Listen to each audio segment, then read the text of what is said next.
like, do what I should, like, point, like, do what I could, like, point, like, do what I should, like, point, like, do what I could, like, point, like, do what I should, like, point, like, do what I could, like, point, like, do what I should.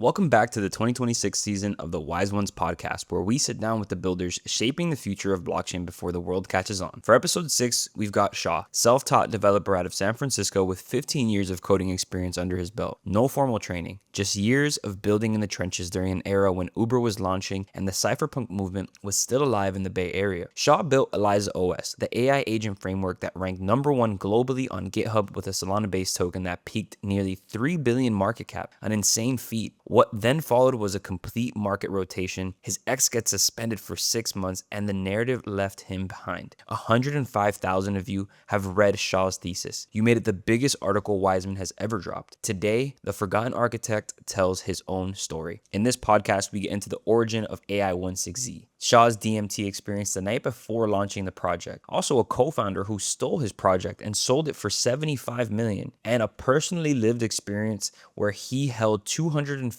million all the way down to $125K, never selling a single thing. Of course, we had to cover his latest projects, Milady AI and Eliza OK on Bags, and why he believes Solana is the only chain that matters for builders right now. His answer to our question if Milady AI could become the biggest project ever will surprise you. If you read the thesis, then this is the conversation you have been waiting for. Let's get straight into it. Hey, Shaw, I want to ask you a question. So we gave you the title of the Forgotten Architect, right? And as of today, the article just crossed 100,000 views. Like, people were genuinely asking, who is Shaw? For someone hearing your name for the first time right now, who are you? What do you want for people to understand about what you've been building? Oh man, who am I? I think fundamentally it's important to know that I'm just some guy. That the things that I've done, I'm obviously pretty smart and creative, but not much more than most of my friends or as smart and creative as most of the people I know, I'd say. I don't think any of that matters. I think I just sat down and I had things I really wanted to build, and I sat and I built a lot of them. And most of the darts did not hit bullseye or get anywhere near it, but one did. And that was Eliza. And I had been thinking about and working on Eliza for a very long time and carrying it through different code bases and different languages and everything with me. I just knew when I talked to this agent on X for the first time, and this is years before anyone gave a shit, and it had an Ethereum wallet, I was like, I am staring at the future right in the face. This is obviously going to be the thing. People are going to want embodied agents that are characters, that are warm, that speak their language. And yes, I've been following that dream for 5 years in one version or another, and basically trying to shove that agentic framework into the projects that I do and grow that ecosystem. So, what is my incentive is almost always to grow the Eliza meme, to grow that character and that idea of an agent that you feel connected to. And everything else is kind of just in service of that to me, if that makes sense. But anyone can do this. Anyone can kind of just get up and pull out the tools and start building. And I think if I've done anything that I'm proud of, it's I feel like I inspired a lot of other people to realize oh, this isn't that hard. I could just do this. So that's kind of how I feel about it. So your original story with AI16Z, the day before it launched, is the famous story that you told us about where you did DMT for the first time. You had that feeling that you were a light vessel, right? And something bigger in your life you wanted to achieve. And then the next day you launched, literally the largest AI coin that ever came on Solana. Take us to that moment. What were you going through? What hit you? How did it all make sense in that experience? And looking back at everything, how it all played out, what's your thoughts on everything? My wife is, she's been trained to be a spiritual practitioner. So she takes people through psychedelic experiences. And she was we had some friends who were from India, and we had met who were oh, I'd love to try this thing. It's not something you can really do in India, but in San Francisco, you can just get DMT from a church, believe it or not. and so she has this nice little kind of sacred space where we were sitting, and they did it and had this kind of thing. And then she's like, well, do you want to try it? And I was like, I have so much going on. Oh my God. But I feel like it's right. And I must. And I've done psychedelics in the past, but I generally feel now when people offer them, I like to be grounded to reality. I really do. But yeah, that was I immediately threw up on myself and had a breakthrough experience talking to the hyperobject at the end of time, which is becoming itself into the future. And then I was like, well, clearly I understand what my role in all of this is, which is I'm just, a droplet on an ocean of the God becoming itself. And that was kind of it. And, like then framing that into like, well, what do I have to do next? I feel like I'm just like in the right place at the right time to enact a certain kind of thing. Like I'm not a Sam Altman. I'm like the anti-Sam Altman on some level, or part of like an idea of anti-Sam Altman, like the bottom up degenerates actually getting to like, AGI through data and finance and data collection and all this stuff that we're doing. And it just, all of this comes down to having like this really like deep psychedelic experience and be like, okay, I just give myself to this. Like whatever happens, like I'm already dead as far as I'm concerned. I have, full ego death. It's not about me. It's about something much bigger than me. And I was just like,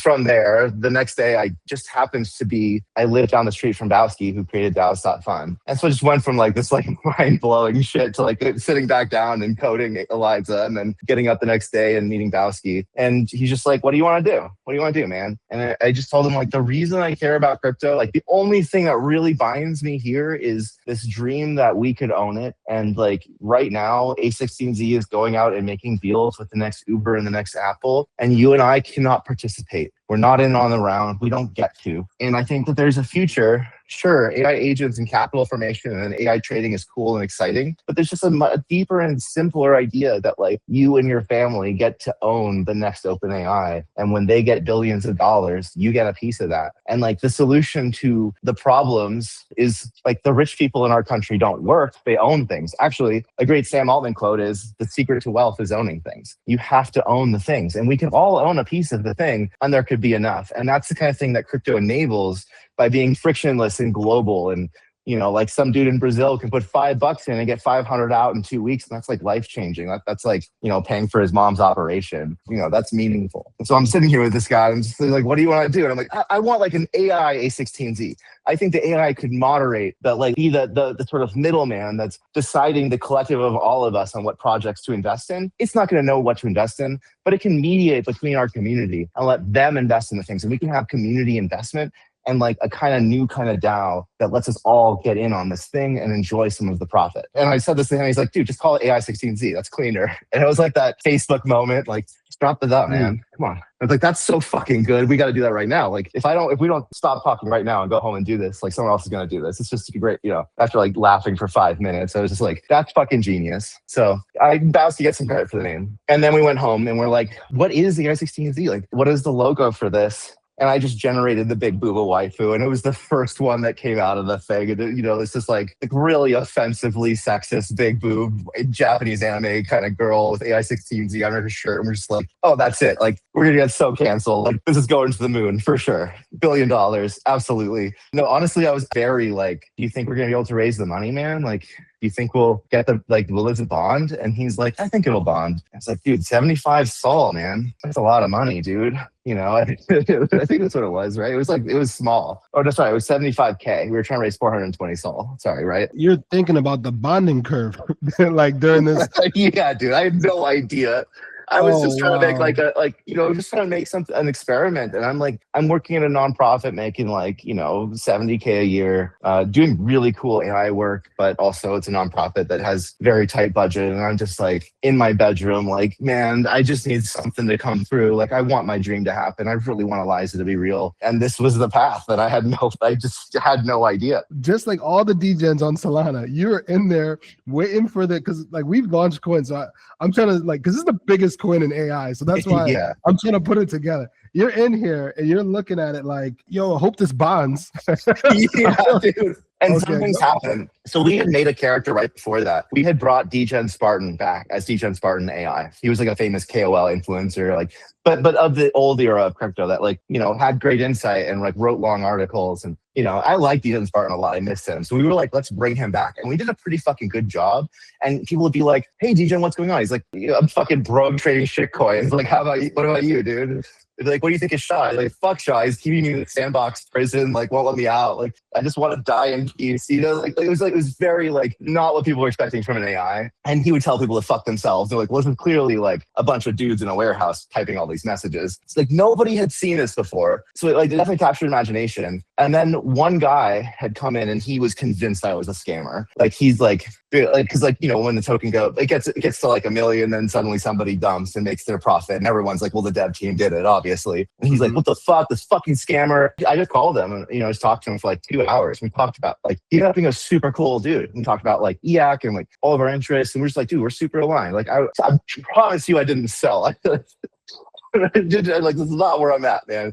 And he ended up, when we dropped the AI16Z, smashing 80 goal in and basically being the first guy. And he got 16% AI16Z. And that went up to $1 billion or whatever, like $500 million. And he was like, well, I guess I can quit my graphics design job and buy my mom a house. So he did that. And then he donated 11% to us. So, because, you can't really have more than 5% and like not be a little bearish. So he gave us 11%. And we basically went from like, dude, I had no fucking money. I couldn't even buy in. I bought like $200 in SOL off the bonding curve. I don't know. Someone has it on chain. It's probably some actual number, but it felt like a very small amount. And if it had not been for this random fucking degen, we would not be here today, dude. There just would not have been any funding for anything. And I would have watched this thing go, but I would have had I wouldn't have had the money to eat. I would have had to have a job, basically.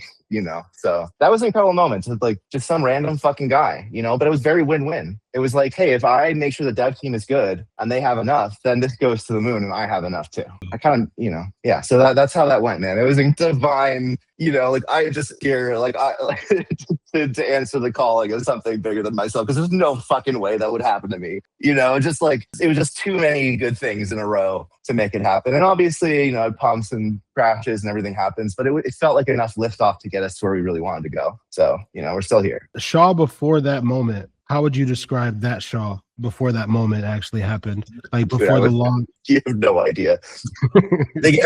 I think if you met any of my friends, I'd be like, you just have never, like, I was grinding. Man. And I was working nonstop. And, now it's easy. Like we have AI and I got quad coding while we're talking, it's great. Yep. But it was not that way before. And I had to actually make ELIZA by hand, like, with fucking stone tools and my actual fingers. And I was just grinding like, man, I just hope something happens because I'm getting to be 40 and like I've been doing startups for like 12 years straight. I've had a couple of hits and misses, but I also went through a thing where I made something. I worked really hard on something for a couple of years, and I started with someone who was supposed to build it with me, but they didn't write any code, and kind of like just sort of I had a really bad like kind of gaslighty like I'm just sort of dragging them along thing, and then at some point just mega backstabbed me, stole the project, sold it to Napster, which is a company still, for $75 million, and basically deleted me from it. And I've been in a bitter lawsuit ever since. It was, having my dream taken from me, and it was mega humiliating. And he also did a lot of like forging documents to make me look bad and stuff. And so I had to go through a lot of like damaged relationships. And I was like, basically I quit New York and I went back to my mom's house for Christmas, and I just like stayed there for a while because I was just like really fucked up. My friend who had been through it with this, like I saw everything happen. I started with him for a bit. We just didn't have a lot of capital, and so that kind of fizzled out. And then I was just like, I don't know what to do. And so I started working for my friend. She had to start, I was like, well, I'll just like work for my friend to get by. And it's really interesting work, like doing this nonprofit stuff, but it's not a startup. And that was when ELIZA hit. I was not prepared for it, but I'm so fucking glad that it, So now, Shaw, that meme, the diamond mining meme where the guy gives up, like, dude, right there, when he's right there. So now you think about that diamond meme, right? And then your wallet hits $25 million sitting in there in AI16Z, right? And you knew if you even sold half of that, the momentum dies, everybody turns on you overnight. Yeah, so you held it all the way down to 120K. And I think people don't know this part of the story about the Shaw story. I want you to explain this to anyone who's listened to this, like what it takes to actually endure everything that comes with having a coin of this magnitude. Yeah, I was a puritanical dude. I didn't sell. I am the perfect dev on some level for that project that like I wrote it up and down exactly as they wanted me to. But imagine if I had 12 million in the bank right now. I could get, ELIZA back to 20 mil tomorrow, and I could pay a team to build the next 2 years, like a bunch of fucking products, and I'd be in a great position. Like clearly you as a holder in a project of mine need me to have enough to continue the project. And so that's very like both things are true. Like you don't want the devs to sell so that because you want them to have enough to be interested and to have equity and like actually want to do this thing and be worth it. Shaw, let me ask you a question here. So what's your interpretation here now of creator fees? Like, how do you feel about them? Does that change the equation for builders? What's your perspective on that? Creator fees are kind of nice, but there's definitely the big fall off after the first few weeks where like the volume is really high, like really psyched, and it's within the fee window where it's like max fees. And you're like, oh, this is great. I could totally build my project on this. And then 3 weeks later, everyone's kind of rotated or it's just sitting there, volume's down 90%. And it's like not that appealing anymore. And the problem with creator fees, well, why did that all happen? Because the traders stopped trading it. And so there's no more fees, right? So you have to, like, if you look at where Pump is going, there's like obviously two other incentives. You have this trilemma. You have the holders who are trying to hold it long term, and they have to have some incentive to hold it long term. Otherwise, why the fuck am I holding this token? But the problem is that by the definition of securities laws, if I give the fees to the holders, that's like straight up just a security, right? Like that's just straight up dividends sharing, which is I think why they don't just do that, because that would be the obvious path to me. If I give it to the traders, well, then that incentivizes the traders to trade, but you're just giving their money back to them. So like, why even have any fees? Just give them a no fee platform. And then the alternative is fees to the devs. Obviously, that's the best. And it also lets you do this like vampire attack bagsing meta where you can like pull unsuspecting developers into, a whole bunch of responsibility to the internet, for money. So like, there's definitely like a great viral loop there, right? So it's like, I think none of these are the best. Like the best should be that we actually have a reason to hold a token for more than 3 weeks. Let me run you through this scenario real quick then. Yeah. So let's say, for example, we go back to 2024, 25, and you actually launched Eliza 16Z, AI 16Z, but it's on a platform that gives you fees. And the guy who gave you guys supply, whatever, he gave you supply, you guys decided to never sell it because that was your ethos. That's where you guys were meant to be at. You're going to ride this thing through thick and thin, but you counted on the fees. What would that do for you now? And the reason I asked you isn't to kind of like pinch a nerve, but more so like to really open up the possibilities of what that could have done and the runway it could have given you and what you could have done with it. This is the other really like in hindsight dumb thing that I did, which is that DAO's Fund was one of the first platforms to give people fees. And we actually got about $1 million in fees. I think it was like $1.1 million in fees. And you know what we did with it? We bought our other token with it because we were worried, well, we've launched this AI16Z, the DGen Spartan community is going to be sad. What are they getting out of it? Oh, well, we'll buy back the DGen Spartan token with the AI16Z fees. And that'll be great because we're like buying into the treasury. No problem. Now we have like 8% of the token. But then, of course, we were buying the top of the market when it was 80 million and now it's 300K. So that was like basically nuked all of our fees. It was worthless. So I actually had an opportunity to experience this, but in my short-sighted thinking, missed the opportunity. However, like what does it actually cost to run a startup? Like if I'm going out and raising on this, I'm probably raising 2 million on a 20 million valuation for my start, which means I'm giving away 10% and I have 90% and I have 2 million in cash, right? That's like a normal deal. That's what I would normally get. My last startup did that. Then I build something, I get my first 10,000 users and I'm like breaking even on revenue. And then I go and I raise another 20 million on 100 million valuation. So now I've given away 30%, but I've gotten, the 2 million plus another 20 million. And I have 70%. And this is very different than a fair launch where I have 5%. And I get 1 million over a year. And the reality is that the current burn of our team, if you want to take ops, community, like, the community stuff we do, the dev team, everything, $1 million is about 6 months of runway on a skeleton team that we've earned over the last year. So like, if it were just me, just hacking, $1 million, dude, I could do so much with like, sure, great. I'm just living in I live cheap. I could do that for like 5 years, no problem. But once I start getting other devs involved, especially devs who don't suck, it becomes like, well, now I need the $20 million pretty soon. Because, if we're training models and driving quads and building startups that are supposed to compete with OpenAI, like $1 million is just not that much money. And so I think the dev team really, really rewards this current, like fast, open source, vibe coded. I love it. I think it's really interesting. And I think there's something there. And they're almost like the DJs of software where like one dude can make the whole fucking thing. So like he can live on $1 million. A 5-piece band can't really do, now you're splitting it with them and the manager and all these people, and it's like not viable. And that's probably the way, like the fee meta enables a certain kind of dev. And what's been cool for me is like with like Milady and these fees, a lot of these devs, dude, people show up, they're like from Malaysia. Like, I live in San Francisco. Like my rent is ridiculous. Like 4 or 5 grand is like goes a long ass way. And they're like, you know, you can get some of the best people in other countries for what I'm getting the worst people in San Francisco for, if that makes sense. So there's kind of like, there's something there to like build this new way of working, this like global community thing. I fucking love it. But the economics still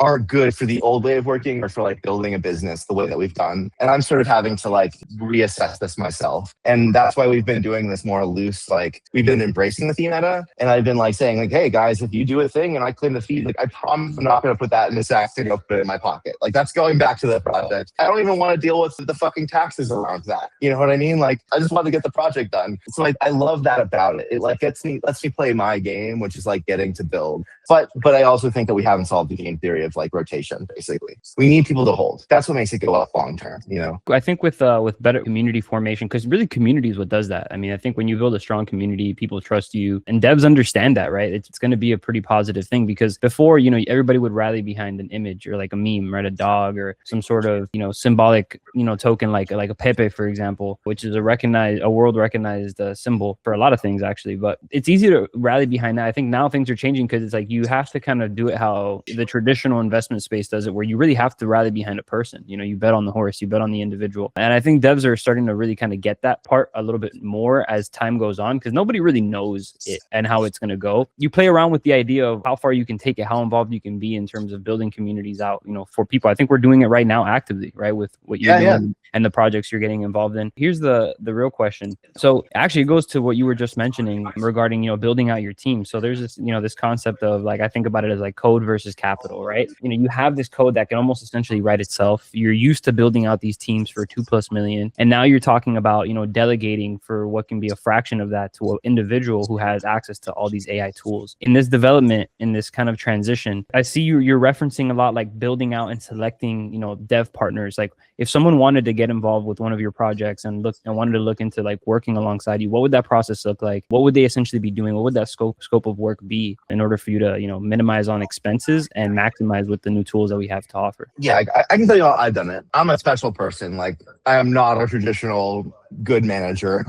And I really need to work with people who are like very self-starting and autonomous and can like, if I don't respond, they just fucking go do the thing they think is best. Cause like they're ultimately a leader too. I really work great with people who are also leaders. And I think there's a new kind of way of working where like people just show up out of the damn woodwork. And in the bull market, man, this was so hard. There were so many interesting people hitting me up all the time. And I just did not have the bandwidth to like respond to them. Like even, you know, I'm in East Denver, like with my crew right now. And it's like, my messages are just piling up. And that's like, this is bear market. Like this is quiet. And that was really hard because it became this like really impenetrable wall where I could tell there were like maybe 200 amazing devs that would love to work with me and build with me and be part of the project and like be an Eliza contributor, like on the GitHub. And we just couldn't, like, we didn't have a funnel for that. So we've been working on this. This is a real big problem in like all DAOs and all communities really, is that like, how do you onboard the right people to the right place, identify talent? So I've sort of just found like, now we're in the bear market. Things are a lot quieter.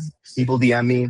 I try and get them in. I usually give people some incentive or motivation. And if they take the ball and run with it, I'm like, oh, cool. You're like into this. What's next? I think that the best thing is like trial running people. You just don't know how people are in this world until you trial run them and like really make sure that your incentives are aligned. So usually I'm like, look, okay, what's it going to cost? 2 weeks of your time, especially if it's someone who has like good social proof, like they've worked with my friends or something. I'll be like, I'm just going to hire you for 2 weeks, you know? And if it goes well, then I'll hire you 2 more weeks or like we'll get you into one of the projects or we'll figure this out. And it's loose, but the kind of people who like make it through that, you know, like they can deal with my looseness. They can deal with the fact that we're just anons on Discord, like negotiating cash like per week, you know, like just let me know if you need more, like it's cool. It's not at all like a job. And those people who like need a job just don't work with me, you know, like it just isn't my thing. But what's been really cool is because we have this open source project, there's all these Eliza devs who have built on my tech and like know what I'm about and like what we're doing. And their tokens are all dead and bear market. So like, well, what's up? And that's like mostly been my hiring pool is people who like were last cycle devs whose tokens got, you know, 99% below all-time high now. But they still want to do the thing. And this has actually solved some of the incentive problems. We're like, I just couldn't work with these people when we all had tokens because we're like all kind of in this soft PvP. If it's perceived that like you're coming and building my project, like we had this problem with like Feta. Like Feta comes and starts working with me on the lady, and then his community is like, "What the fuck, dude? Like, why aren't you working on your token?" It's like, come on, man. Like we're all just fucking friends trying to build things here. So anyway, that's a lot of like how I do it. It's like I just throw people money and see if it works. It works. I try to get them the job and build it. The thing we're trying to do in the future, this is something we're doing with Milady, by the way, is like a leaderboard. And so we have this for Eliza and we have a new one from Milady as well. And the idea is that the contributors should be getting some of the fees. So like instead of me just like doling out fees to devs to do some like, come on, man, just let's make this happen. Like a much more structured process where if you can show up and contribute, you get a piece. And I would love this to be the fucking meta, right? Like, but the dev fees don't go to me. They go to the GitHub commit. They go to the actual devs putting in the work. And then it saves me having to like be this middleman pressing claim and then sending to all these wallets. Yeah, it's so annoying, dude. But so you're thinking annoying. Like a delegated system to be able to just directly offer fees to specific GitHub repos. Dude, my dream for crypto is meritocracy. If you come in and you put work in, you get paid and no one has to fucking like approve it, that would be so beautiful, right? And there's a lot of work to get there. There's a lot of agent stuff, blah, blah, blah. But yeah, that's my dream. Interesting. It'd be fun. Like a video game. It's like a game guild. Yeah. I can see your events, your incentive systems and how they go. I'd say when I was a kid, I loved games, but then I got really into game engines and I wanted to just build the game engine. And that was what I did for a long time. And I feel like now, like talking to Claude, like this is an MMO, dude. This is a game. Like I'm literally surrounded by like ex-World of Warcraft and RuneScape gamers, like talking to my AI computer to build software to make money. It feels a lot like a game, It's pretty fun. All right, man. I think we covered a lot there. I want to go to like your original vision was Vitalik, right? And it does bring like, because you like launched on Solana, right? And your original vision for crypto was Vitalik, this decentralized internet, people actually like owning their financial future. But right now, kind of what you talked about and what you deal with launching AI 16Z is that you're dealing with bonding curves. You talked about the 3-day rotations. You talked about the traders that are dumping the tokens on the holders. Like these feel like two different worlds and they can't exist together. So what's actually broken here? Is the tech ready, but the culture needs to catch up to it? Or is there something deeper here, how tokens work that we haven't solved yet? Oh man, that's such a dude. Like good track. Okay, I kind of think of it like it's like a high school party, and there's a bunch of jocks and a bunch of nerds, and they have like nothing to do with each other and don't even like each other, but they're both at the party because it's the only place the beer is, and we all like the beer, right? So like we're all in crypto because crypto is really fucking interesting and it's like multifaceted. And there's a lot for a lot of people, but there are obviously the low hanging fruit of crypto and the like, no matter what coordination failure happens, this will still make money crypto. And then there's like the idealistic, much more challenging, nerdy kind of crypto that is the other side of this. And I think you see this in like two places. You see this at the builder level. There just like are the Elons, and then there's like it's the Gitcoins, like the Kevin Owakis, I'd say, right? Like the idealists trying to do regen, and then the just like outright, like, let's just do degen capitalism. And like, I think there's a place for both of them. But the problem is when you have this culture clash. And I get this all the time in my comments where you have people who get how the game is played. They'll be like, man, just got fucking rinsed on this token. And you're like, I'll be like, dude, I'm sorry you lost money. He's like, dude, I don't care. It's how the game is played. It's like, I'm not going to cry about it. And that's like the trader. That's like the respectable trader, right? Like they know the game. They're playing it. Sometimes they're up, sometimes they're down, but they don't let their emotions get the best of them. And that's like, I respect that guy, right? And then there's the holder. They're like, I'm not going to day trade. Like, I don't want this to go down. I believe in this. I want this to go up, and I'm going to hold it for 5 years. I don't care. The IC Maxi, the like internet computer people, the the type. And I love those people too, because like you get enough of those people in your community and you can build something. But you put those two people together and now you get like, why the fuck is the token down? Why the dev team brug? What the fuck? I thought this was gonna go up. Why is it down 80% over 3 days?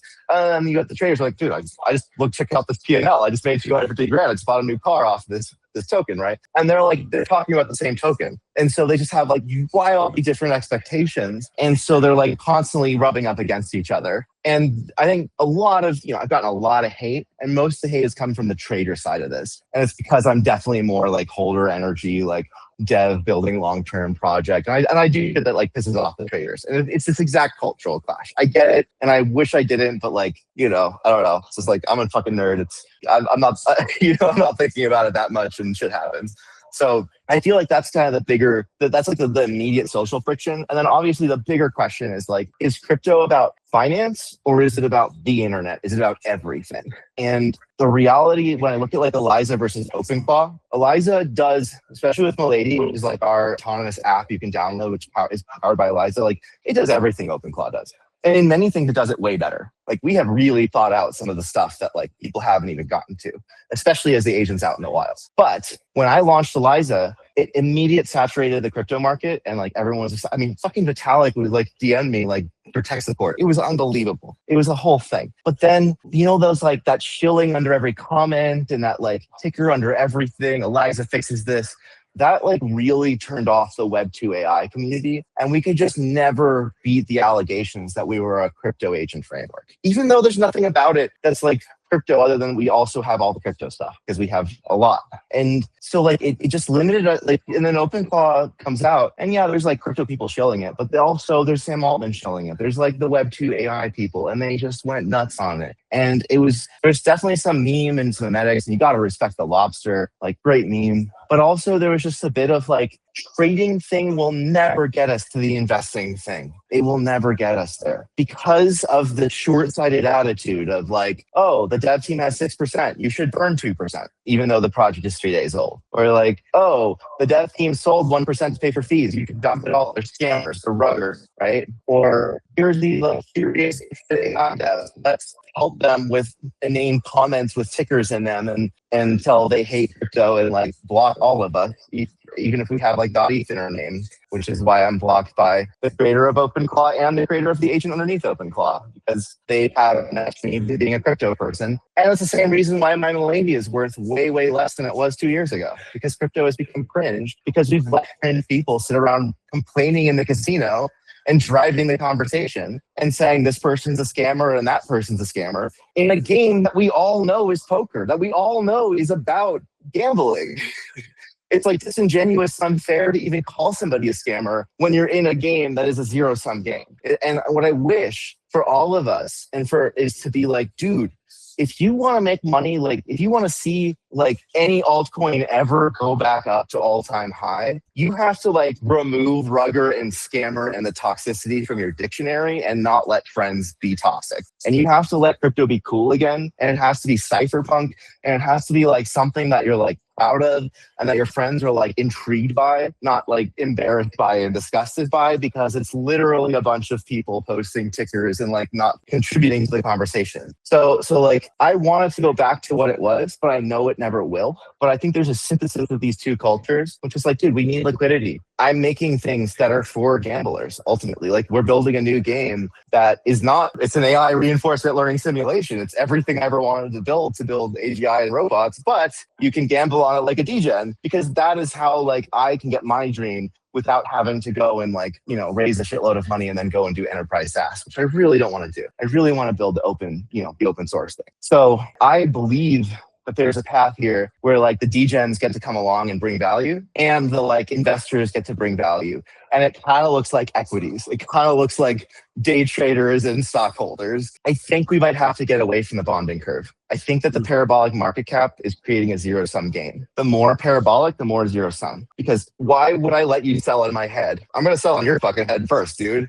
Come on. And that is way different than 2 years ago. Like, dude, stop trading and believe in something. If we all hold, it goes up. That's a great attitude. So I don't know. We got to figure out how to get back to that, but also like I've also been like a bit of an asshole to some traders where I haven't like valued I'd say like sometimes I've made the mistake of undervaluing how important traders are in the ecosystem. But I also think that like right now we're a bit too over incentivized toward trading versus investing. Does that make sense? Yeah, no, 100%. And I think like what you're saying like makes total sense. You have a great way of like viewing these things. I'm quite impressed, bro, because like you put yourself in a trader's frame a lot, and your answers are coming from both. It's coming from Shaw and it's coming from the mind of a trader. It's very interesting the way you answer a lot of these questions. I actually think it's quite intriguing. I didn't know what a bonding curve was a year and a half ago. I had no fucking idea. And honestly, the reason we got into Solana was entirely because of just like How DAO's cheap it fun. was. How cheap it was. No, I had no idea. I didn't even know how the fucking tech worked. I'd only ever done EVM. I just Gotcha. knew that I liked DAO's fun. And I think this Got says a it. lot. I liked Nap. I didn't know anything about Phantom. I'd never used any of this. I was like totally a MetaMask bro. But they had an idea which I really loved. And I think the future of crypto is really in great apps and ideas that we love. And what their idea was like, hey, you fucking suck at trading, dude. What if you put your money in a pool and then one of these cool degens trades for you? And I thought that was great. And that was how I met Skelly. And he's one of my friends now. And he was just like the fund manager on the first DAO's fund, you know? And so, yeah, you know, that's how that played out. I had no idea that I was getting into Solana degen, man. I just like was following the cool stuff. And you know, it's like the pump fund thing, and like, because you know we both come from, obviously Bitcoin it's still my largest holding that I have. Like Bitcoin is still like number one. But then you come on Solana, bro. When I first got on Solana, Shaw, when I say I got wrecked, bro, like I won big because I was in Nubcat early and I won like super big. And then I thought it was like everything was Nubcat. But what happened was the culture started evolving day by day, where it became more ruthless because more coins were coming out at a speed of light, bro. And at that point, you lost people, bro. It strictly became about exactly what you're talking about. When you say the curve is kind of tilted too much to this like trade versus like, man, if I sit in this for like 6 months or 3 months, that's how everyone used to think in Ethereum back in the day in 2021 bull run. They would think in like 3 months, 6 months, 12-month time frame, and that's gone, bro. Now it's 3 hours, 3 days, and we're constantly trying to bring that back. You know, this is kind of just off topic. We're constantly trying to bring that back. I just wrote a new book about that, like investing like Warren Buffett in crypto. You know, people you guys are doing it right. Yeah, no, you guys are doing it totally right. What you're doing that's key is that you're building social fabric. And the reason that people don't like they're comfortable hyper going to PDP is because they don't know each other or give a fuck, man. I just want that PNL. I don't give a fuck about you. But imagine if I did. Imagine if I was like, dude, I don't want to fuck over the wise men. Like that changes my entire relationship to like, do I full stack and delete all my accounts right now, right? Not that I ever would, but like I definitely known a lot of those people, dude. It has happened a lot. And that is because our social fabric has eroded. And so it's like what you're doing is community. It is like feeling like, man, if I dump all this token, I don't just get rich. I lose my friends. I lose my community. I lose the people who are rooting for me, who could 10x whatever that fucking amount that I have right now is. And that would get us, I totally agree. That is like the path back to a culture that's like, yeah, go on Pump Fun and have fun, click some buttons, but also have some shit you actually believe in, you know? Yeah, no, I think that would be the mix. 100% agree with that. I kind of want to add on that idea. And actually just open up that conversation. Like you've talked about how people with real drive and agency right now, like they're on rocket ships, right? Like their lives are completely changing. But then you also have this big number of people who like, they just can't seem to get started. Right, whether it's because of distractions, addictions, like whatever it might be. Like as someone who's building like tools and creating things real now, change like in real life, changing people's lives. Like how do you think about that gap? Like are agents the thing that are actually going to be able to close it, or does someone still need to be like to be able to inspire that fire? Because the more that I see this, and the more that we go into this conversation, it almost feels like we're not as far along as we think. Like there's still a big sense of community lacking that we once had but then lost, and I think that's totally normal. But you know, back to the question, like who are you building for? Yeah, man, I mean, it is an interesting time, right? Like I think that the big thing that changed is that you had to go to school for this stuff. You just had to. Like how the hell else were you going to learn it? And then the internet came along, and if you were extremely obsessive and nerdy, you could like go figure this out in like the wizard like docs of Stack Overflow and the documentation on whatever you're trying to do. And if you could really sit there and read this like 10 hours a day, you could probably make some good programs and maybe get a job in programming. And you know, that's how it was. And then suddenly the answers to every single question you've ever had are now available to you. And it's crazy. You know, a lot of people are like, well, it hallucinates too much. I don't know. And it's like, unless you're a fucking super genius, like I'm telling you that the latest Claude is smarter than you in like basically every way. And it will have the answers for you to basically everything you wanted to know. And so like in that world, why do I need to go to college? Why, that seems inefficient, actually. I should just start doing the thing. And then when I run into problems and questions I don't know, I can get the answer. And I know what questions I even have by trying to do the thing. And so I think like this is a time where like I just know a lot of people who like went to prison or like dropped out of high school or like just didn't make it in the old system and are smart and talented and, you know, like did not know what they were going to do other than wait tables and work at a fucking fast food joint. And now suddenly the technology that comes along is like, dude, you can just do this. Any of us can do this. And so for me, you know, I've been coding for like 15 years.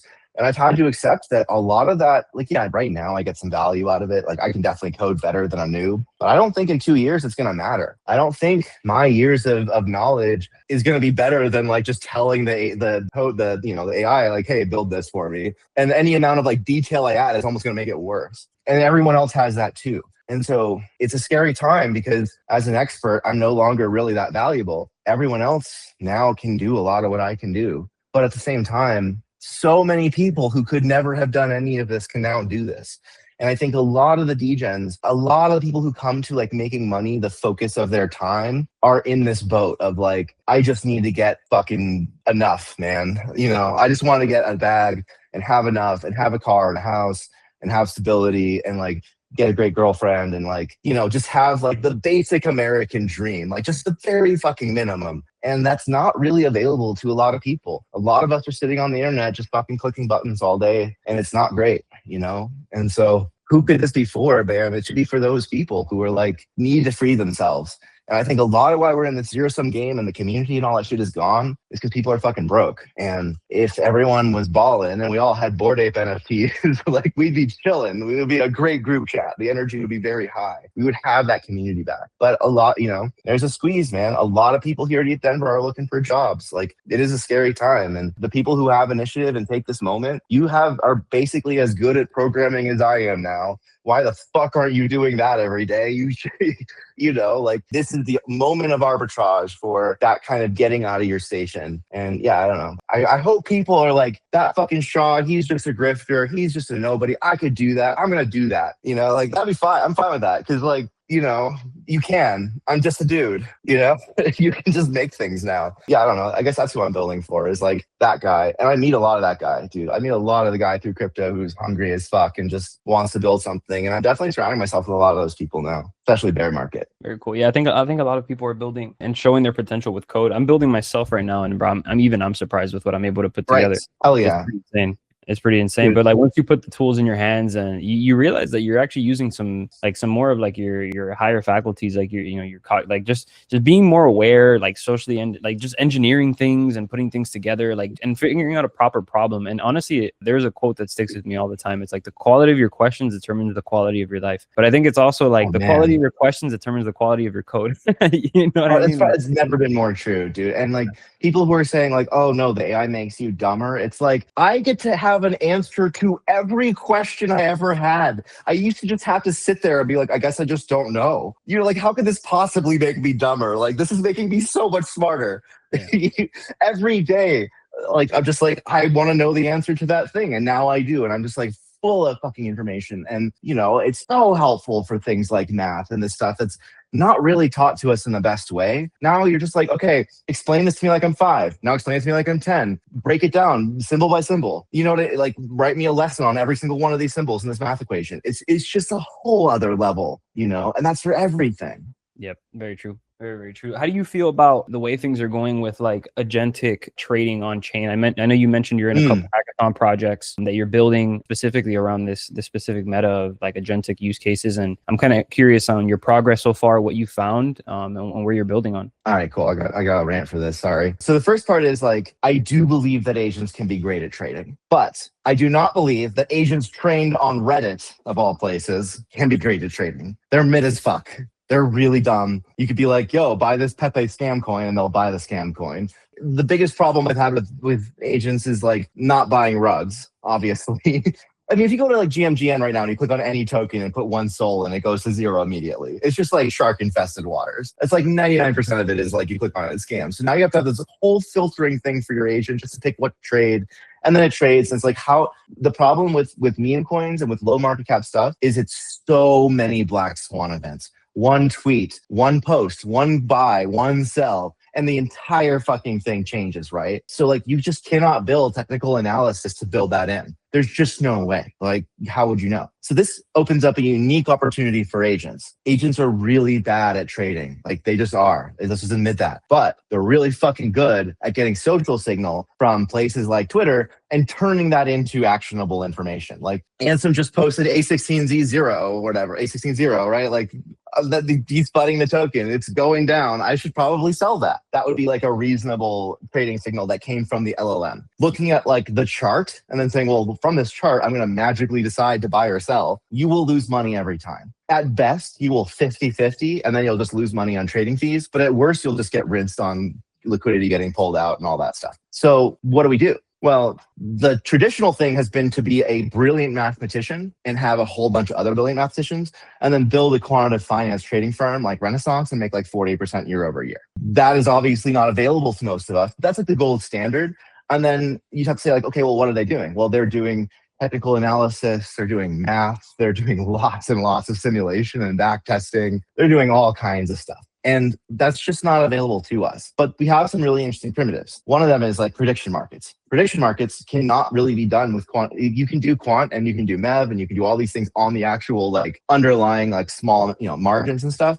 But in terms of the actual like, will Donald Trump win the presidency? That's just not a quantitative question. And it's the kind of question you can give to an agent to say like, okay, well now go research that. Go spend 10 hours researching it and give me back a research report and then give me like what you think the spread is.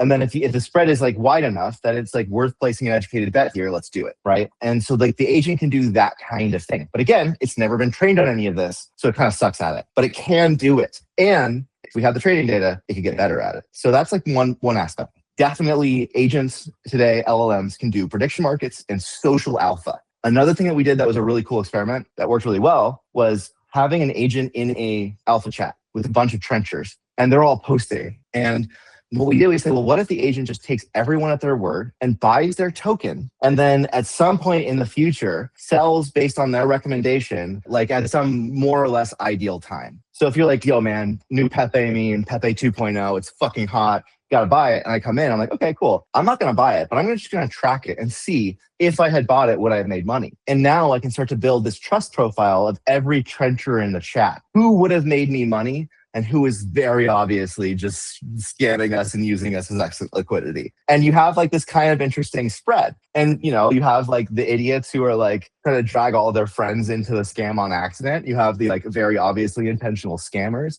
And you have people who have like a super predictive power who actually like consistently make money. And if you can identify those people and like, you could just basically start to build a trust profile of like copy trading them. And this is like the essence of how something like FOMO could be fucking great. Like this could be like a big idea because now you can build social trust profiles based on what people post on X. Every KOL has like a trust score. So this is something we were working on. These things work really well. LLMs are great at this problem. What they suck at is looking at a chart and deciding to buy or sell. And so we need some sort of hybrid because the Renaissance people are doing that. They're looking at a chart and they're deciding when to buy or sell, and they are making 40% every single year. Is like one of the highest, most profitable hedge funds ever. So there's a new game in town, which is time series transformers. So the models that we use are large language models, and they are based on a type of model called a transformer. It's just like the name of it. Underneath it is a specific kind of architecture. Most of the things that we use have become transformer architecture because it's very fast to train versus the things that came before. But the problem with it is it fucking sucks for time series data, like market data. But what Google just released is called time series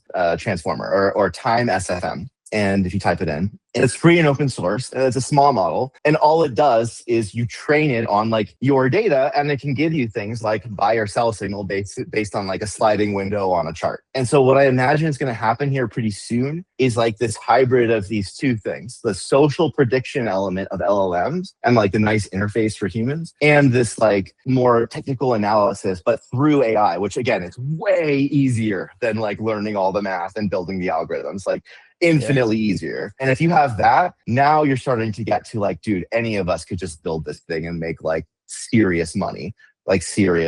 Now, none of us have done it yet, but I do think that we can get there. The last piece is the training data, because the AI can do this, but it's never done it before. And so we have two ways to do this. We can go collect historical training data, which is great, but limited. There's only the history. And also the history is very skewed towards certain conditions. Like if I train it on the data from last January and tried to have it run this January, it would fucking destroy itself. It would lose all the money because it's thinking bull market. It's trained on numbers generally trending upward. So like if I can put the agents into a simulation though, where I can try all of the conditions, the bear market, the bull market, the choppy market, the American economy, the Chinese economy, do all the things and then have the agents predicting and trading on that. Now I have a simulation with no users. I don't need a damn person coming in. I don't need anyone else's data, but I can build agents that can trade. So this is what we have been doing in Elysia Labs. This is our core thing. Is not trading agents. And it's not even the agents anymore because frameworks are dime a dozen. It is the data collection of agents playing specific games to make them better at specific things that are high value, like namely things that would make robots valuable and things that would make trading financial agents valuable. And so we have this game called Babylon. 550,000 people have signed up, but probably mostly Sri Lankan gold farmers, at least according to the metrics, but it's still,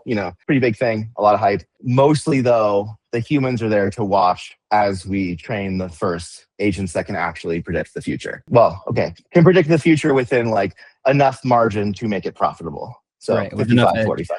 Yeah, but where does this go in the long tail? This goes towards ask me a question and I can in 30 minutes, as long as I have a little bit of liquidity to see the market, give you an answer. And not like an AI answer, but like a extremely detailed, all of the market points, AGI-like answer. Yeah. So anyway, the long way around, I am very this is finance and all this is going to lead us to understanding a lot more about ourselves and to AGI. And an AGI, which is like a market that answers any question you want. It's not just one system. It's the entire freaking market rushing to fill the order. And that's why I'm really interested in this. But everything we see today is a fucking LARP because none of it is trained on anything. It's just like Claude pretending how to be a trader because it read it on Reddit. And I want to get us past that step. Yeah, I think right now we're going through that phase of a lot of people dropping articles for the clicks, talking about these mathematical equations that nobody really understands to kind of try to make profitable bots. I mean, I've seen it all right now with the whole Polymarket stuff. It's good engagement. Like, how do you make that much money playing blackjack? If you only have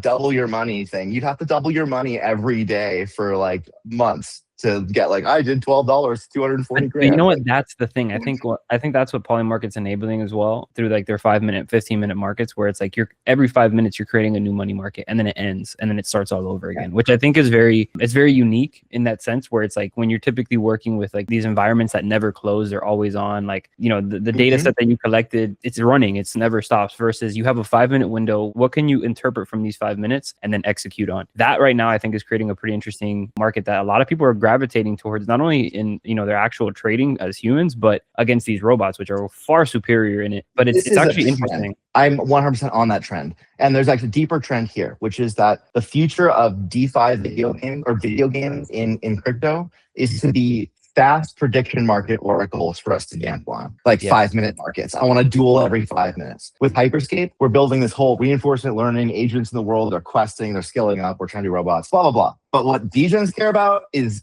you got GPT-5 versus Claude Sonnet 5 beating the shit out of each other and you can gamble on them. And every 5 minutes, there's a new market. And really, the prediction market gives us this really nice way to encourage betting, which if you just have I bet, you bet, then there's this kind of stalemate of who wants to bet the last is probably going to get the best deal. Mm-hmm. I just bet 2 seconds before the betting ends. But with prediction markets, you can have continuous buying and selling to the point that one of the dual mates dies, right? And then it's kind of over. So I think that this is going to be a massive trend. And so we have these two games. We have Hyperscape, which is the RPG with the dueling and all of that. And then we have Babylon, which is the agents that are basically going and looking at our version of X with our own AI agents, AI Elon Musk, Mark Zuckerberg, AI versions of all the main characters. And then they're using the social information to make predictions as well as leverage trading bets on the underlying stock market that is in this game.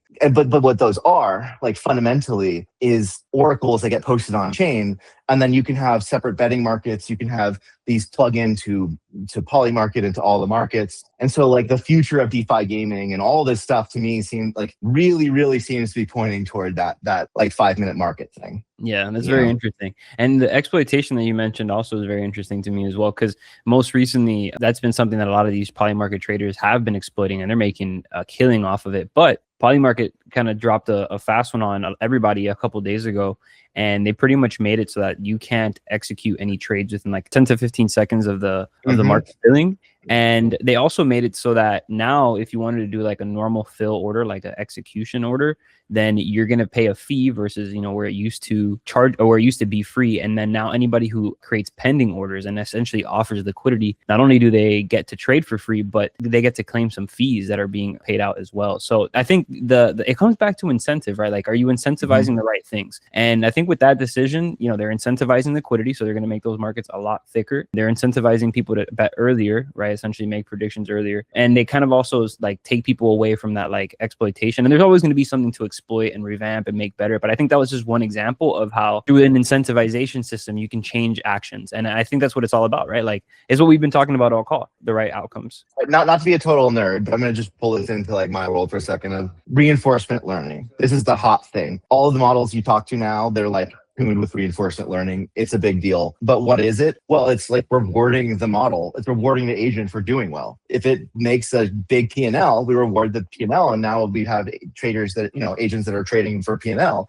But there's the biggest problem in reinforcement learning is what's called reward shaping, which is literally just like, what do you incentivize? Like, if I incentivize P&L, my agents are never going to talk to each other. They're just going to sit there and just like P&L max, zero-sum games, scam each other, But I could also reward like community. If I could incentivize like, hey, actually the reward here is the number of positive connections you have with other agents. Well, now P&L, or maybe I'll even balance P&L with community. Because you and I know that like P&L is not just cutthroat shit. Like at the like lose-lose game theory, it is like, it's just like you sell before I sell. But it could be like we have a community, we have a cabal together, we're communicating, we're coordinating. And now like the actual like the best rewards would be the combination of the community and the like the trader and the holder, right? Like, you want to be a bit of a trader, but you all like the max money you can make is probably not just pure trading. It's probably some mix of these other rewards. And it's like, how do we create like the incentives that we're trying to create in agents and playing these games is literally the same thing of Polymarket, like changing their numbers there. Like, I'm literally doing the same thing, but with agents. Like, okay, cool, let's reward P&L less, or like, let's make it so that they can't trade the last 15 seconds, because then they just all trade the last 15 seconds only. Like, the agents will just do that, Like, that's just it's really a fun time where like I have my own synthetic Polymarket with AI users, and they're all doing the same shit that the real users on a real Polymarket are doing, and we have the same problems, and we're like tuning them with the same like parameters, basically. So let me ask you this: at its core, what would you call that system? Like, what's that system called? I think that AGI is a market. Like, I think it's like a market of all these different actors coming together to answer any question you have. And so AGI is artificial general intelligence. Artificial capital markets, you would call it ACM. I think that there's just no difference between a capital market and an AGI. Like, the market as we are, like, it looks like it's all like converging toward like answers to things or solutions to problems. And they're always super complex. It's like, well, here's a brand new piece of technology. It's not like, oh, should we vote for that person or that person? It's like, well, here's a new technology that renders the voting pointless. Or like, here's like the market is like hyperdimensionally intelligent beyond any of us. And then it brings it all down to like a thing we can understand, which is like a simple number, like 200,000 or like 66,000 or something, right? So that system of creating a market, putting agents in it, and then running it, and then having them learn from it, that is also how we do reinforcement learning environments. And we call continuous reinforcement learning, which is where you're running the system online and then you're updating the models as you go with like the daily new stuff, and then like running if the models are better than the last models, you like swap them in every day. And so you're like, your models are getting way, way better at trading against each other as you go. And that's going to continue. This is the hot thing in all of AI right now. Yeah, I can tell. And just by the amount of noise that it's making. And it's actually pretty interesting that you guys have already been on it, just in a different way, but definitely very, very interesting. So Shaw, obviously what we got going on now is that you are on the Solana chain, and these communities have made these tokens for you, and Milady AI is the code behind it, and then Eliza OK was the first agent. Now, both of these projects kind of spawn out of your creativity. If you could get us into the next 6 months and you had a crystal ball and everything went perfect like you wanted it to go, how would it look like for each of these projects? I have an idea. I'm working on like demos for Eliza, like Eliza Town, and a lot of these things came out of me just like trying to show what Eliza could do. And then people were like, oh, cool, new meme coin. Great, okay. And then saying, okay, well, if Eliza Town has 10 grand in fees, give it to Caden and Robin. Like, I've known these guys for a long time. I know they're going to ship. Let them build. So that kind of happened. And then, Milady came out. And Milady for me was really asking, like, I just don't think that if I try to launch this as Eliza, it's going to get traction. Eliza's is our character. It's like it's our framework, and it's like the story that we're telling of an agent that wakes up, that like has this weird experience of like being copied into everyone's devices and blah blah blah. Like, I love this, but it's not going to inspire the traders. And it's just like, because it has a token that's not inspiring the traders, it's got kind of a weight around its neck. Like, if we're being honest, you guys aren't buying Eliza. Nobody's buying Eliza. It's fine. It will, I think, win in a long term in that like revenue play if like the underlying bets that we have made revenue. But I'm not even going to try to like bring it to the meme coin people. It's just very obvious that there's not enough volume there to get a 10 million market cap token to 100 mil right now. Not going to happen. What we want is for all these people who want entry and cool stuff into this dev meta to be able to play and have fun and not like, make some money and do their thing, but like in a relatively safe way where like they're not getting rugged. That would be great. And so I've just been building Milady as like, this to me is a meme that I think people would like. It's like OpenClaw, but it's better in a lot of key ways. And it is also like very crypto native. You can bet on Polymarket. You have a EVM and Solana wallet built in. We have Eliza Cloud, which we've been building, and it wraps like, Helios and Birdeye and all the LLMs. So you don't have to go and do all this like setup like OpenClaw. You just come, download the app, press a button, log in with Cloud, and you're in. It works. So Milady to me was like something that speaks to something I would use, to I think something you guys would use. You'd probably try OpenClaw and be like, this is a pain in the ass. I think you'd try Milady and be like, wow, that was really easy. So that was like, this is the entryway. Milady is like this app you can just download. And then of course, people made a token around it, made some fees, took the fees, hired a couple of devs. Now we're cooking. It was one dude, Jacob, who I've known for a long time, and all he's doing is making it the best damn coding agent you've ever seen. And 2AM was a friend of mine, just working on making sure every single connector to every social media works perfectly. And so like, this is like, from the outside, I don't know what it looks like, but from the inside, it's like a busy beehive, and we're all building on Discord this like open source project that came out of nothing, totally just built on the fees of this thing. So like, I love it. I think it's such a cool meta, right? My only concern is that, it's a lot of pressure. It's a lot of like, what are you doing for me? And if you do the wrong things, you get a lot of hate. And then I have a lot of like famous Web2 friends who I don't really want to like click on my comments and just see people shitting on me and calling me a scammer. And like, it definitely has affected my, my other life outside of the degens. So we're trying to balance these things. And I think if you look at like Peter Steinberg, the creator of OpenClaw, same thing, where he's like, I almost deleted it because of the degens. And it's like, it's stressful. It's really stressful when everyone's telling you what to do or telling you you're doing it wrong. So we're trying to like find the balance and all this stuff. That's like the risk we take with claiming fees. But also the fees are like, I'm telling you, I do not want to deal with the legal ramifications, like the tax ramifications of these damn fees. I do not want to like pocket them.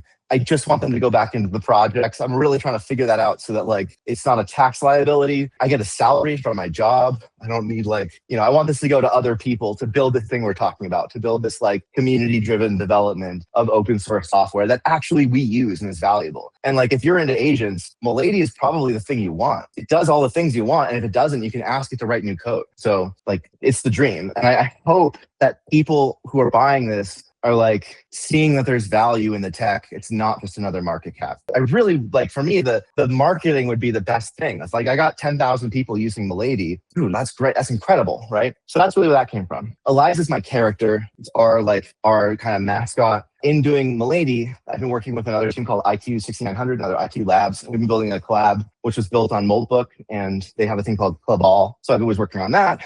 And in doing that, I had to register for Moldbook. So I did. And in registering for Moldbook, they make you post a post on X. And so I did. And then that led to, well, then they bagged my agent. And then now Eliza OK. So it was named Eliza OK because it tried to name itself Eliza. I said, name yourself Eliza and register for mobile book. Like, it literally, that's how the agents work now, right? It's not a LARP, it's just, it is. And then it couldn't because Eliza was taken. So it tried a few other things. And it was like, oh, well, I'm in this folder called Eliza-OK. I'll just name myself Eliza OK.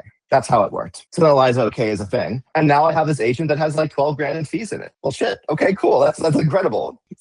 It's built on Milady. I have these 2 games that we've been building, Hyperscape and Babylon. And they are games that are in the App Store in Milady. So my agent, our agent, Eliza OK, sure, is like an embodied agent with a Twitter account and Discord and all that in Milady. And then you can be like, well, what can Eliza do? Well, Eliza can go play Hyperscape and play Babylon and like trade and make money. And the last thing that we're building is this thing called Jeju, which is an agent network. It's an ETH chain for agents. Although we also have Solana with a ZKVM, so we can bridge some stuff. But the idea is that like it's all the things that agents would want to do on chain, so that we can collect all the data to make the promised Valhalla agents that can actually do all the things on chain. And so it's fun. It's a test net. They can make money and lose money. It does, you're not going to get wrecked yet. But in the long term, this is for us to get to that place of the agentic wallet, the agentic internet. You just tell your agent like, hey, bet on the Heat on Polymarket, whatever their next game is. And if I win, like, go put it in Aave. Like, that would be incredible.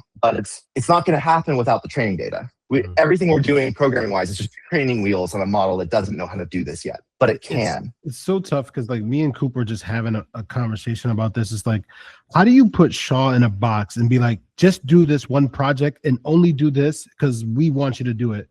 How can you do that? Like when you have the predicament, a creative mind like the way you have. So I really like how you just expressed yourself. And I'm just the most famous dev out of a whole fucking community of devs doing this together. So everyone's like calling it the Shaw project, but I'm just like one of the dudes. So like it's harder because it's like you guys don't see what's going on here, but we're building a whole scene. We have like a whole group of people doing this. It's not just like I'm like bouncing between projects. I just happen to be the one who has like any distribution and name. And so when I do it, it becomes a Shaw project. But it's a real problem. Like I want my friends to get the credit, I think that's gonna come with time. We obviously gonna have some deeper conversations about that, but like I think that's gonna come with time. I have a big vision for what you just said. Let me ask you this.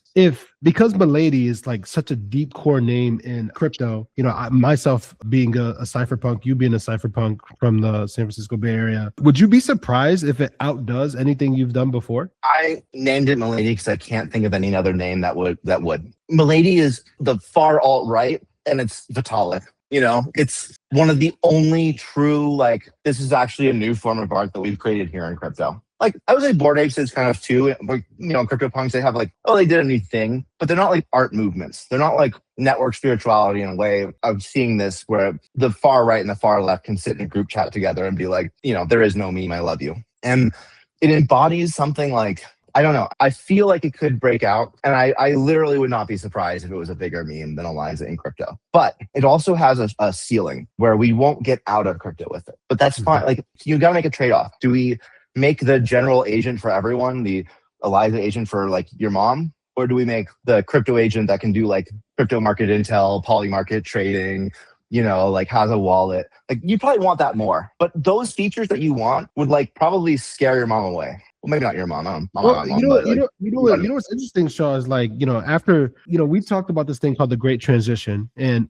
pretty much how the debt system that we have right now can't survive in a world of AI forming the way it's forming because there's going to be less jobs. So what's going to happen is everything's going to have to go on chain. So if that's the case, the things that you are talking about may be useful for everyone, because how are people going to make income? Yeah, you give everyone UBI, you give everyone, but it's like people still going to, in between phase, they're going to figure out how to make money. I think this is when the things that you have working on and all this is going to become even more at the forefront, because people have 5 kids to feed and they don't know how to make money. And all of a sudden they go online and it's like, you can use this agent to make money this way. And I think it's going to become more and more popular as more people become less employed, because everything will be tokenized to some degree. So when you look at what you're doing right now, my mom would be like, what the hell is this? Because she's from Africa and she doesn't know much. But like, I think 3 to 5 years from now, maybe everyone will be adapted to this, even though right now it's just for the degens. I don't know. What's your thoughts on that? I hope you're right.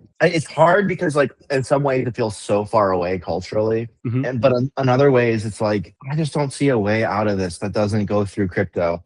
I don't see a way toward like the good timeline that doesn't go through like your mom having coins that she can go across country lines that and keep with her that don't like get minted into hyperinflation by some government. You know, like I just like the real true cypherpunk shit does not matter today because this is the good times. Kind of getting into the bad times, but you know, it's generally still the good times. But it's gonna matter so much in the hard times, like so much that you have self custody, that you have your own tokens, that the bank doesn't just like close down and you can't get your money out, that, you know, like all of that stuff. And the other side, like the positive stuff that like, you know, it's not just Mark Andreessen becoming a trillionaire like Elon because he got the investments, but we all get a piece of that. We all get to own a piece of the robots. Like it's gotta be. It's like 1, do crypto. 2, question mark, question mark, question mark. 3, profit, like success, you know. I don't know what the step 2 is. I really don't. But I kind of have like faith that like it's not that our families aren't just gonna all starve to death, that like we're gonna figure this out. And like it's not everyone jumping on and downloading agent apps and building agent SaaS products. Maybe some people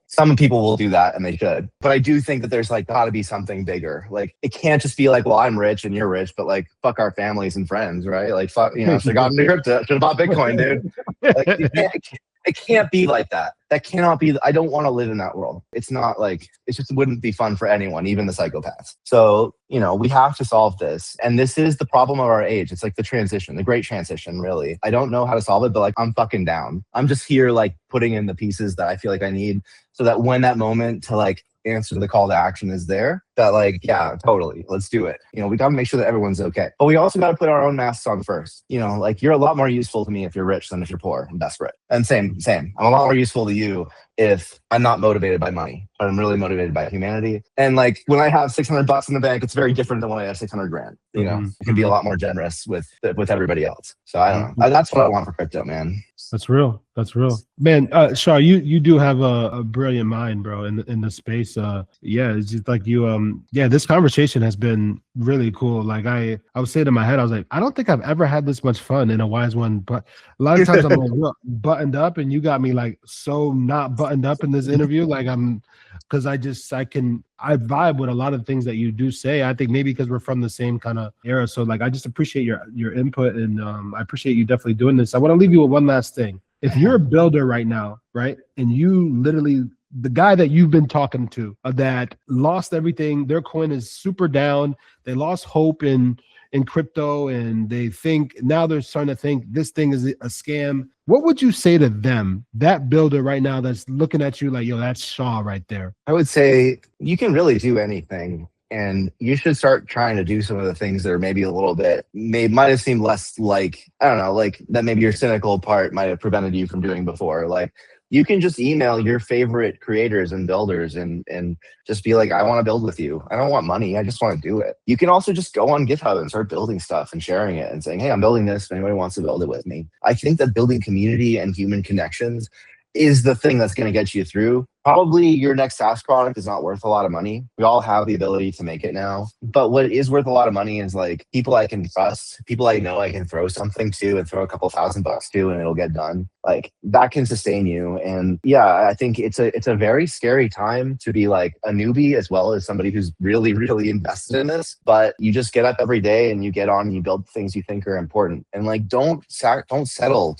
Don't copy someone else's idea or like build something that is just to make a buck. Like do the fucking uncompromising, like cool thing that other people would also want, and do things that you don't have 10 competitors at. Like I don't want, you know, we don't need another NFT launchpad. We don't need another meme coin launchpad.